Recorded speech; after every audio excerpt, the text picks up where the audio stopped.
Alors au cycle 3, on va classer les animaux et établir des liens de parenté. Un petit tour dans les programmes. Donc on va retrouver dans les programmes, utiliser différents critères pour classer les êtres vivants, identifier les liens de parenté entre les organismes. Donc c'est la première fois où le mot classer apparaît, et idem pour les liens de parenté. On va avoir la notion d'évolution des espèces.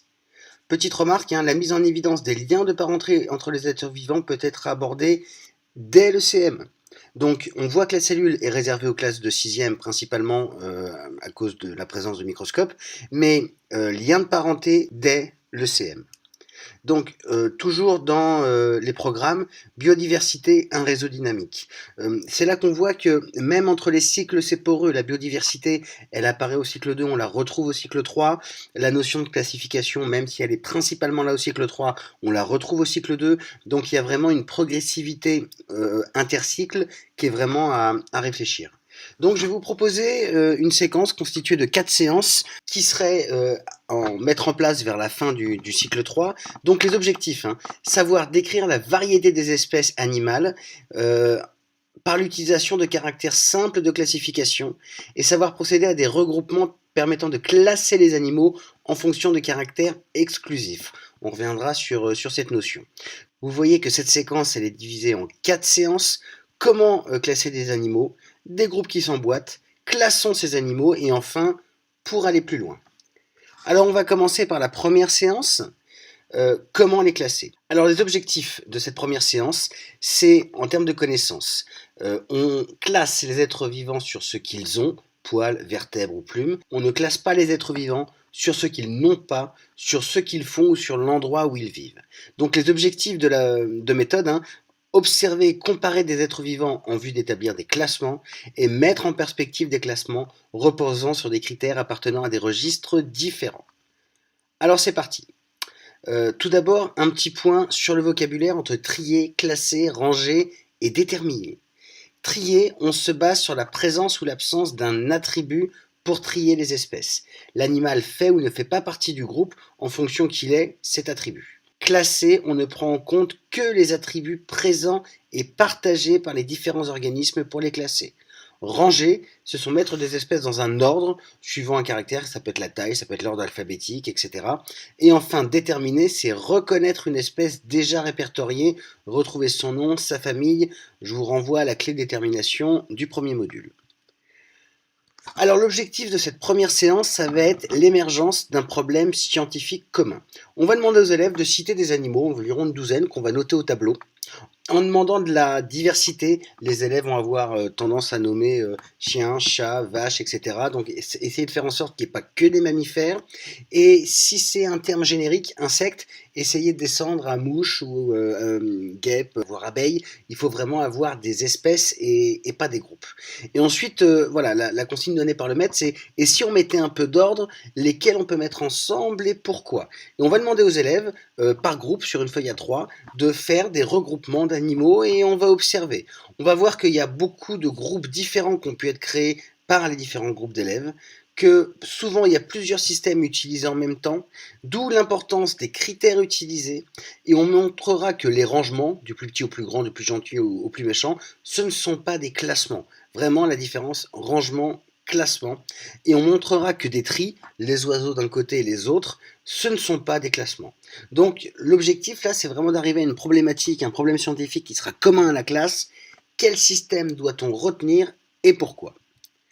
Alors la deuxième séance a pour objectif de prouver la relativité des systèmes, et pour cela on va utiliser 4 animaux de compagnie, poisson rouge, lapin, tortue de Floride et chat, sur une planche qui sera distribuée en 2 exemplaires pour que les élèves puissent utiliser plusieurs fois la même espèce. On conserve la même consigne, lesquels peut-on mettre ensemble et pourquoi. Et là encore, le maître rappelle qu'il ne faut pas utiliser plusieurs systèmes à la fois, mais chercher un système de classement cohérent.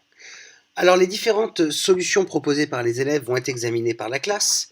Si on les classe selon ce qu'ils mangent, on va mettre ensemble tortue et chat parce qu'ils mangent de la viande. On va mettre à côté le poisson rouge et le lapin parce qu'ils mangent du pain. En fonction de l'endroit où ils vivent, tortue et poisson vivent dans l'eau, chat et lapin vivent sur terre. Si on les classe selon ce qu'ils n'ont pas, alors il y a énormément de possibilités. Absence de carapace, on peut réunir poisson, chat et lapin. Présence de carapace. Mais voilà, il y aurait de nombreuses autres possibilités. Enfin, si on classe en fonction de ce qu'ils ont, présence de poils et d'oreilles, on va réunir le chat et le lapin. Présence de quatre pattes, le chat, le lapin et la tortue. Enfin, le poisson sera seul avec présence de nageoires. Sur cette dernière représentation, vous pouvez commencer à pressentir qu'apparaît la notion de groupe emboîté. Alors on va débattre ensemble et pour voir les avantages et les inconvénients des différents classements. Tout d'abord, la stabilité des classements basés sur le régime alimentaire et le milieu de vie. On va voir que c'est pas si simple parce que le poisson rouge, il peut manger absolument de tout et la tortue, elle peut sortir de l'eau. Donc est-ce que ces critères étaient vraiment pertinents? Donc le maître va aider à trancher le débat, à orienter la discussion et on va arriver sur la trace écrite des élèves.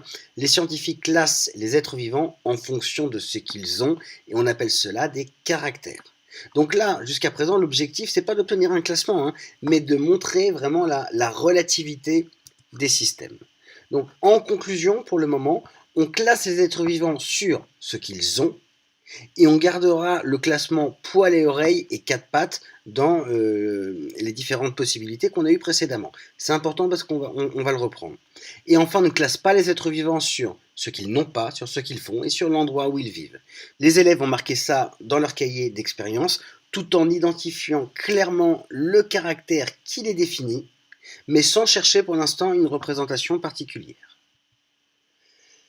Séance 2, des groupes qui s'emboîtent. Le chat et le lapin appartiennent au groupe des mammifères. On commence à faire apparaître le nom des groupes. Le chat, le lapin et la tortue appartiennent au groupe des tétrapodes parce qu'ils ont 4 membres. Les mammifères font partie des tétrapodes, on commence à rentrer dans l'ensemble emboîté. Et les 4 animaux ont une colonne vertébrale, ce sont des vertébrés. Voilà nos objectifs de connaissance. En termes de méthode, on veut comprendre qu'un groupe restreint peut être inclus dans un groupe plus large. On commence à emboîter et maîtriser la représentation graphique de l'inclusion qui renvoie clairement à des notions mathématiques. On reprend les 4 espèces précédentes. On avait rentré chat et lapin dans le même groupe pour cause de présence de poils, tortue, chat et lapin dans un autre groupe, présence de 4 pattes, et on avait à l'extérieur de ces deux groupes le poisson rouge. Le maître va demander une façon de représenter ces ensembles qui n'utilise qu'une image de l'animal, une seule image par animal. Et donc là, on va progressivement rentrer dans les groupes emboîtés avec, dans ce cercle principal, les animaux qui ont à 4 pattes, dont la tortue de Floride, et dans cet ensemble, ceux qui ont des poils, le chat et le lapin, le poisson rouge restant à l'extérieur de cet ensemble. Alors là, il y a 2 difficultés. Sur la forme, il faut une maîtrise graphique pour introduire vraiment les espèces dans leur cercle, donc il y a vraiment une notion de taille, enfin, faut réfléchir un petit peu. Et sur le fond, l'inclusion, ça demande vraiment une compréhension scientifique, on est clairement dans le champ des mathématiques. Donc, le maître va alors nommer ces groupes. Ceux qui ont des poils sont des mammifères, ceux qui ont 4 pattes sont des tétrapodes, et les élèves notent sur leur cahier d'expérience la représentation retenue et le nom des groupes formés. On montrera enfin aux élèves qu'on peut former un groupe qui va contenir enfin les 4 animaux, présence de colonne vertébrale, ce sont les vertébrés. Ça y est, nous avons un ensemble emboîté. Ensuite, on va faire un exercice d'entraînement très intéressant. On va partir des 4 musiciens de Brême pour avoir notre échantillon d'animaux. Voilà qui va nous permettre de faire du lien un peu avec la littérature. Et donc là, on va pouvoir classer en fonction de 2 caractères, poil et croc. Donc croc, chat et chien. Poil, on va rajouter l'âne dans cet ensemble. Et le coq reste à l'extérieur. Donc on est vraiment dans une première mise en pratique de la notion qui a été construite. Enfin, la séance 3, classons ces animaux. On va réinvestir les principes méthodologiques qu'on a identifiés lors des séances précédentes, observation et validation de caractères permettant de classer, emboîtement des groupes et élaboration de quelques critères élémentaires de classement. Et on va commencer à s'approcher de la classification scientifique. Alors là, on va arriver dans des choses un petit peu plus compliquées. Les 5 caractères que l'on va prendre en considération: colonne vertébrale, 4 membres, nageoire à rayons, poils et plume. Donc, on va demander aux élèves de construire un tableau décrivant les caractères que chaque animal possède. Donc, présence du caractère, on va faire une croix. Voilà le tableau que l'on obtient. À partir de là, on va créer nos ensembles emboîtés. Donc, on a toujours l'ensemble le plus large, colonne vertébrale, présence de 4 membres. Dans ce groupe, on va distinguer ceux qui ont des poils. On est toujours dans la détermination à partir de la présence d'un caractère et pas son absence. Poils, éléphant, renne, souris. Plumes, autruche, pigeon. Et enfin, dans l'autre groupe, colonne vertébrale, nageoire à rayons, truite et carpe. Enfin, la séance 4, le but c'est de réinvestir les principes méthodologiques de la classification. On va faire le même déroulement que dans la séance précédente, mais on va augmenter le nombre de caractères qui sont fournis aux élèves. On va avoir ce tableau, soit les élèves le remplissent, on le remplit avec eux, voilà, tout est possible. Et à partir de ce tableau, on va obtenir cette vision de la classification, présence d'yeux et de bouche, caractéristiques des animaux, colonne vertébrale, 4 membres, dans lesquels on va distinguer poils, plumes, 4 doigts à la main pour la salamandre et la grenouille, et dans le groupe colonne vertébrale, présence des nageoires à rayons.